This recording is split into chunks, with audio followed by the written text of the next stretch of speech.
చాలా బాగుంది. చాలా రోజుల తర్వాత ఒక మంచి చూసారా సార్ డబుల్ యాక్షన్. మంచి తెలుగు సినిమా చూసామన్న ఫీల్ అయితే వచ్చింది. మన లాస్ట్ ఎప్పుడు లక్కీ భాస్కర్ ఆ ఫీల్ అయితే దీనికి వచ్చింది. ఆ లెవెల్లో ఉంది. చాలా బాగుంది అన్న. ఇప్పుడు మన నేను మరీ అంత ఎదవలా కనపడుతున్నారా? ఓ మాదిరిగా కూడా కనపడలేదా?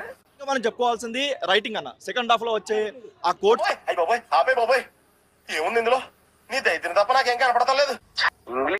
ఇలాంటి మూవీస్ ఎంకరేజ్ చేస్తే జనాలకు లా గురించి తెలుసుకుంటారు. అండ్ వాళ్ళు ఇంగ్లీష్ ఏంట్రా? వాట్ ఇస్ హైలైట్ అంటే స్టోరీ అన్న, ఆ మ్యూజిక్, వాళ్ళు నటన. ఏదైనా ఒక విషయం సగం వింటానికి చిరాకు నాకు. రెండోసారి కూడా వినాలా? వాళ్ళ నటన మాత్రం బాగా ఇద్దరు పిల్లలు బాగా చేసిందన్న. నాకెందుకు రావు ఇలాంటి ఐడియాలు? విలన్ ఎవరు? విలన్ ఎవరు? నీలాంటి దరిద్రపు కొట్టి విధం నేను ఎక్కడ చూడలేదురా.